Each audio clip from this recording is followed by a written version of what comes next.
Et si je vous disais qu'au cœur de l'Afrique de l'Ouest, il y a plusieurs siècles, un homme noir, roi d'un vaste empire, faisait trembler les marchés du Caire, bouleversait le prix de l'or et impressionnait même les cartographes d'Europe?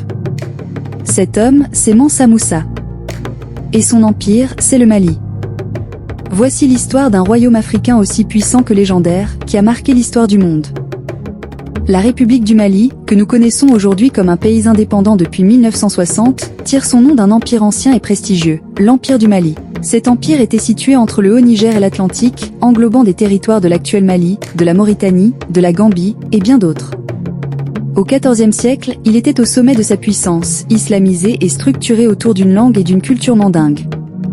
Ce royaume, dont la capitale supposée serait Niani, a fait parler de lui dans le monde entier. En Afrique, les griots ont gardé sa mémoire vivante à travers les traditions orales. En Orient, les érudits arabes ont écrit sur sa grandeur. Et en Europe, les cartographes médiévaux l'ont illustré sur leurs cartes. En 1375, dans le célèbre atlas catalan réalisé à Majorque, on trouve une image saisissante, celle d'un roi noir couronné, tenant un lingot d'or. L'inscription catalane est claire, Aquest seigneur negro et appelle point la mus Meli, seigneur dels nègres de Guinea. Ce seigneur noir est appelé Moussa Mali, souverain des Noirs de Guinée. Oui, Mansa Moussa, ce roi dont le nom résonne encore aujourd'hui, est considéré par certains comme l'homme le plus riche que le monde ait jamais connu. Son pèlerinage à la Mecque en 1325 en est la preuve éclatante. Il distribua tant d'or en Égypte qu'il fit chuter sa valeur pendant plusieurs années, provoquant une crise économique au Caire. Mais l'histoire du Mali ne se résume pas à un seul roi. En réalité, il y eut plusieurs empires du Mali, avec différentes capitales, différentes dynasties, et des territoires qui évoluèrent au fil des siècles. L'empire fut un carrefour de commerce, de savoir et de foi. Il attira des voyageurs, des marchands, des savants venus d'horizons lointains. Parmi eux, un nom se distingue, Ibn Battuta. Ce célèbre voyageur marocain visita le Mali entre 1352 et 1353, et y séjourna 8 mois. Il fut frappé par la discipline du peuple, leur foi musulmane et l'organisation politique du royaume.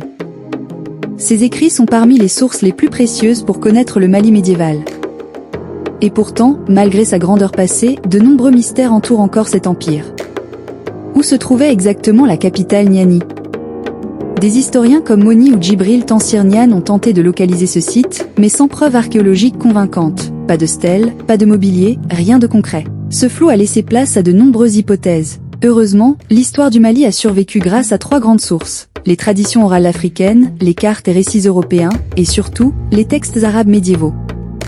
Grâce à eux, nous savons que le Mali fut l'un des empires les plus puissants, les plus organisés et les plus influents du continent africain. Cet empire est la preuve qu'avant la colonisation, l'Afrique connaissait déjà des royaumes puissants, riches, instruits et respectés à travers le monde. Redécouvrir cette mémoire, c'est redonner à l'Afrique la place qui lui revient dans l'histoire mondiale.